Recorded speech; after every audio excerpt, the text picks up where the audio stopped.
What's up, disc golfers? Joe here with another round, course, tournament preview. Whatever it is, I don't know. I don't know.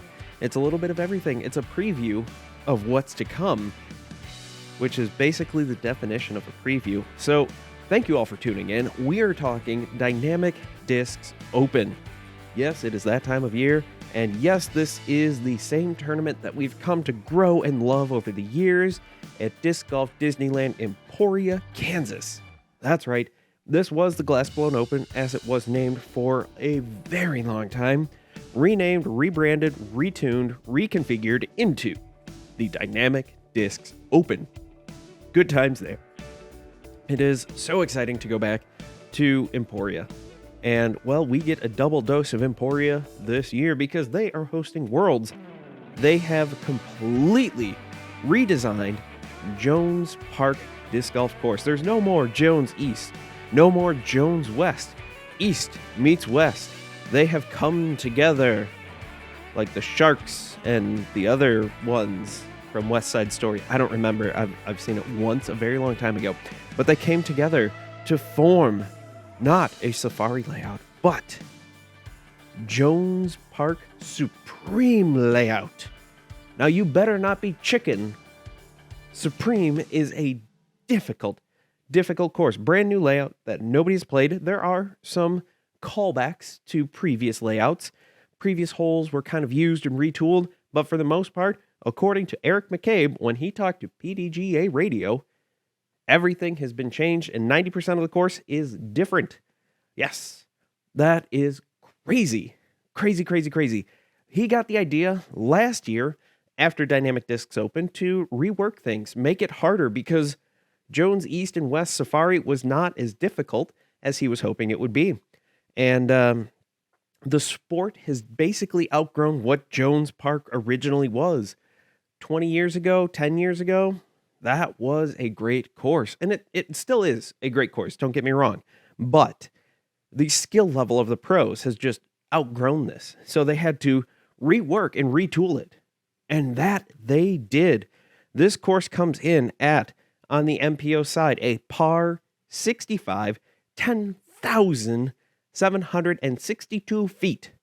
On the women's side, it is 67 par, and 9,413 feet. That is crazy. And you know what else you got to get out there while you're there? You got to go to Torchy's Tacos. They are not a sponsor, but I've heard nothing but the best from both the people on the Understable Minds podcast talk about that, and friends who live in Kansas and the surrounding areas say that Torchy's Tacos is great. Burrito Supreme deliciousness. But I digress. I need to bring it back here because, as I said before, if you're chicken, Supreme is not for you. You need to go for it. You need to go all out. There are going to be some rather difficult holes there. There is a par 4 704 foot hole out there. Hole 7, crazy. Hole 2, no slouch either. Men's side, 1,087. Women's side, 888. Both par 5s. What they really did here with Jones Supreme, the Cutlass Supreme of disc golf here, they didn't just change up par. They didn't do that. No. In a lot of cases, they were able to put in 2 pin positions. One for the MPO, the Mixed Pro Open. One for the FPO, the Female Pro Open. And so they were able to get basically the same or similar shot, get the nuts and bolts of the course together, and were able to keep it the same and just rock out there and have the men and women tee off from the same pad. The pads have been redesigned. They're a lot bigger. James Conrad approved, from what I understand. Big, long tee pads. And with the men and women teeing off from the same one, you can have more amenities out there, and it won't just look weird to have the women standing basically in the middle of the fairway. Most of the time, they're going to be standing at the same pad, so they'll get the same amenities, benches, tents, the whole 9 yards. On a few cases, there was a need to, of course, change up the tee pad, but they were able to move the tee pad off to the side so that it didn't look like They were in the middle of the fairway, but it also gave the same type of shot that the MPO would be doing. So that's pretty cool there. They were really, really looking out for them there. Now, there is very limited parking when you're there. There are very limited tickets sold too. Basically VIP only. They're trying to figure out how to do this. Some restrictions, just with the way the courses are. They're playing 2 rounds at Jones Park Supreme. And it is very exciting. You'll be able to, at certain holes, there'll be big old grandstands where you can watch and see a good majority of the course. There is a lot of OB out on this course. There is a ton of OB, but it is fair OB. They have some sweet island shots, like hole 6 is pretty sweet. Hole 6 is a nice 315-foot to an island peninsula, essentially. So don't come up short. You're better off going long, not too long. Otherwise, you're in 7's fairway. And yeah, that's no good. That's no bueno. But yeah, name of the game to succeed here, distance control. You need to have distance, but you need to be able to drop that shot where it's at. Tip number 2, you need to pay attention to the wind. This is Kansas, and it is crazy windy out there. There are 20 to 30 mile an hour sustained winds predicted. I mean, who knows what's actually going to happen Friday or Thursday, Friday. So who knows? I mean, weathermen are the weathermen. I wish I could pay. I wish I could be paid that much to be wrong that often. Right now, I'm pretty much that wrong that often when it comes to my skip ace picks or my predictions here. But I don't get paid. So, hey, you get what you pay for, right? Am I right? You're watching this on YouTube for free. You're listening to this on your favorite podcasting site for free. So, thank you all for watching. If you'd like to support the channel, go ahead and check out the link on joesdiscgolf.com to buy me a coffee and throw a couple bucks this way if you feel so inclined. If not, no worries, no harm, no foul. Won't hold it against you. But that about does it for Jones Park Supreme. Go now, Kyle. 1, 2, 3 here. We're going to Emporia Country Club on day 3 and 4. As far as I know, there are no cuts. I think 4-round tournament, cuts. That's my own opinion, but who knows? Eventually, disc golf will get there, but it's not totally there yet. Mpo Par 65, another long course, 10,977 feet. FPO Par 69, nice, 9,835 feet. Again, very, very, very, very similar to years past. They've tightened up the OB and retooled 3 of the holes. Off the top of my head, I can't remember which ones they said that they reworked, but generally speaking, it's about the same. Same as before, parking is very limited, so if you did manage to snag a parking pass and a VIP ticket, you will be able to get out there and watch some great disc golf, get a preview for Worlds. They're hoping to sell more tickets for upcoming Worlds. Hopefully they'll get more people out there. Who knows? I'll be talking about that in a couple months here when that comes up.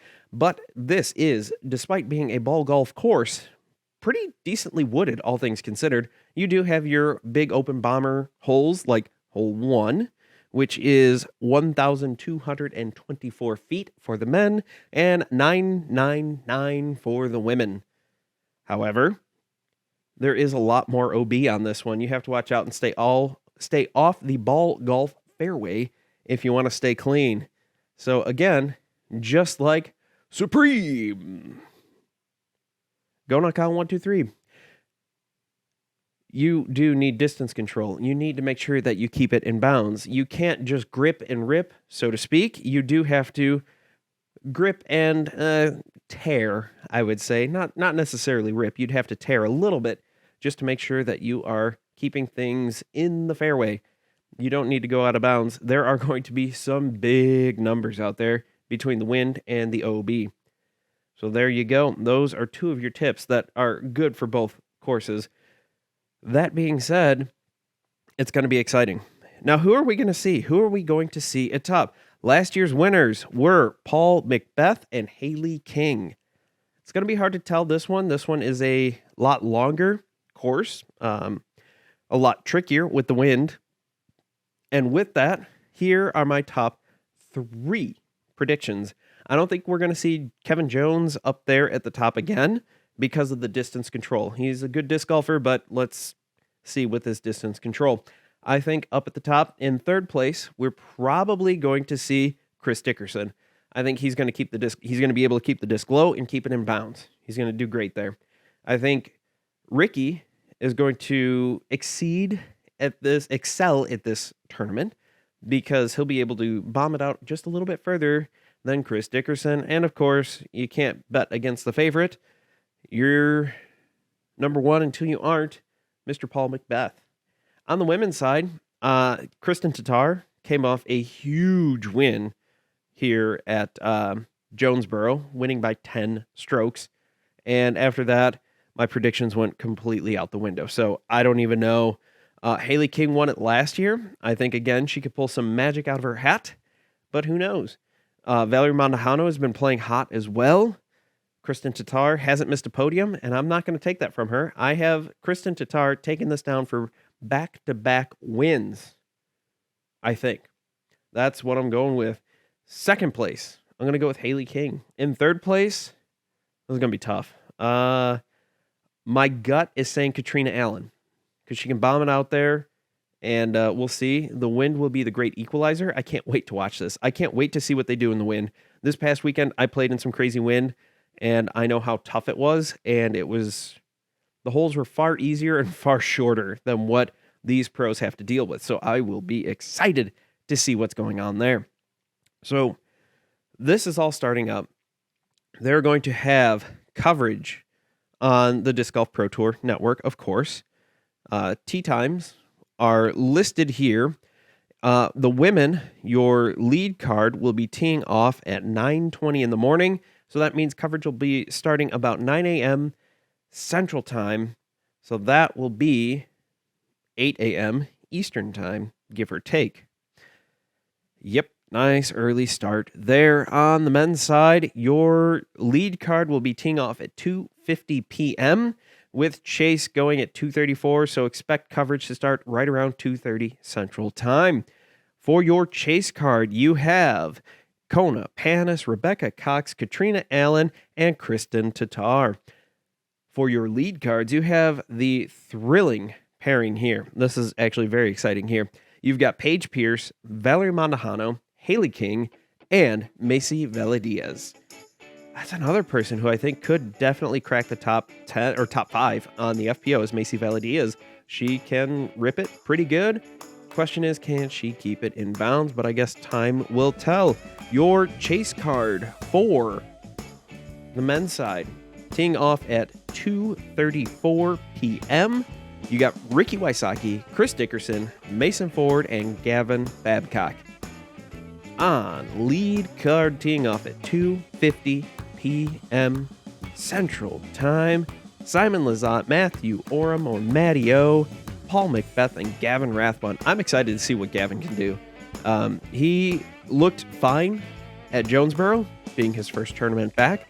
So I'm hoping that he got the rust out, he got the nerves out, and he's just ready to go here. It's going to be exciting to see all these people on lead and Chase card. Whew, it's going to be exciting. Oh, man. I don't even know what to do. So go ahead and check that out. If you're looking for post-produced, the usuals, GK Pro, Gatekeeper, Jomez, find them post-produced next day. Going to be exciting. That's all I've got for you today. As always, I've been Joe. You've been awesome. If you get a great tree kick, then you need to thank Treesus. And if you get kicked deeper in the woods, well, you definitely need to repent and reflect because you have transgressed against Treesus. Thank you all for watching. Can't wait to see you all in the next video. Talk to you all in the next podcast.